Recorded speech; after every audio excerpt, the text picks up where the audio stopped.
नागदा थाना में पदस्थ प्रधान आरक्षक के खिलाफ प्रताड़ित नागदा सीएसपी कार्यालय पहुंचा। इसके बाद प्रधान आरक्षक के खिलाफ कार्रवाई न होने पर कलेक्टर कार्यालय पर आत्मदाह करने की बात पीड़ित किसान ने कही है। आवेदक ने सीएसपी कार्यालय पहुंचकर बताया कि नागदा थाने में पदस्थ नारायण सिंह कुशवाहा द्वारा पैतृक जमीन को हड़पने का दबाव बनाया जा रहा है, साथ ही झूठे प्रकरण में फंसाने की साजिश प्रधान आरक्षक द्वारा की जा रही है। उसने कहा कि मैं अपनी जमीन 3 लाख रुपए में प्रधान आरक्षक को नहीं दे रहा हूं क्योंकि उसकी कीमत 30 लाख है, इसलिए प्रधान आरक्षक इस पर दबाव बना रहे हैं। पीड़ित ने बताया कि प्रधान आरक्षक के खिलाफ भोपाल के मानवाधिकार आयोग, पुलिस महानिदेशक और कलेक्टर व कमिश्नर को आवेदन दिए, लेकिन कोई कार्रवाई नहीं हुई। वो तस्करों से मिलकर ये क्या करते हैं, किसी व्यक्ति को जो ज़मीन से संबंधित कोई भी आवेदन या कागज़ आता है उस कागज़ को अपने पास रख लेते हैं और उस पर या औने पौने दाम पर उसको विक्रय करने के लिए दबाव बनाते हैं। ऐसा ही मैटर इन्होंने मेरे साथ में करा। मेरे पड़ोसी कृषक से मेरा पड़ोसी के नाते विवाद घर में भी होता है, पड़ोसी में भी होता है, स्वाभाविक बात।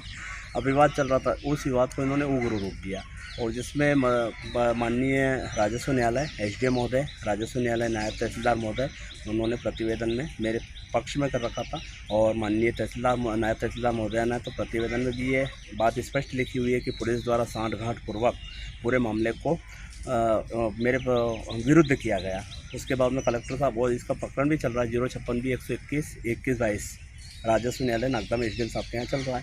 अब उसी प्रकरण को लेकर इन्होंने नारायण सिंह जी कुशवाहा ने मुझे बोला, अब वो मेरी ज़मीन 20 से 30 लाख रुपए के करीबन है। इन्होंने बोला कि औने पौने दाम में 2 लाख 3 लाख में देना हो तो मैं मेरी ज़मीन को इनको दे दूंगा, तो फिर मैं कहाँ जाऊँगा। तो मैंने इसकी शिकायत माननीय मुख्यमंत्री महोदय और एसपी महोदय और आईजी महोदय, उसके बाद पुलिस महानिदेशक महोदय, इन सबको करी है और उसकी लोकायुक्त में भी करी है और आर्थिक अपराध प्रकोष्ठ भोपाल में भी इसकी मैंने ऑनलाइन डाक के माध्यम से शिकायत करी है। ये क्या पूरी तरह से शिकायतों के ऊपर कार्रवाई नहीं होने देते हैं।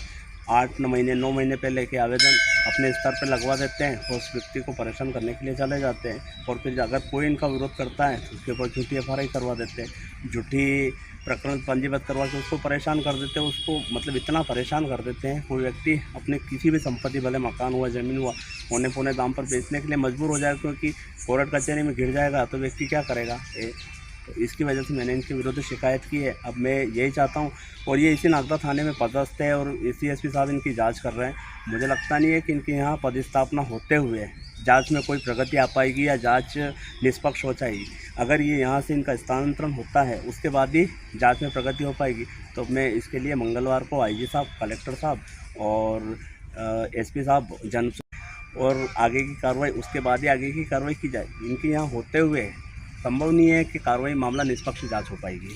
आपको कोई किसी प्रकार के इन्होंने पहले भी झूठा प्रकरण, इन्होंने पूरी तरह से झूठा प्रकरण बना दिया मेरे ऊपर, जबकि राजस्व न्यायालय का मेरे पास में प्रतिवेदन है।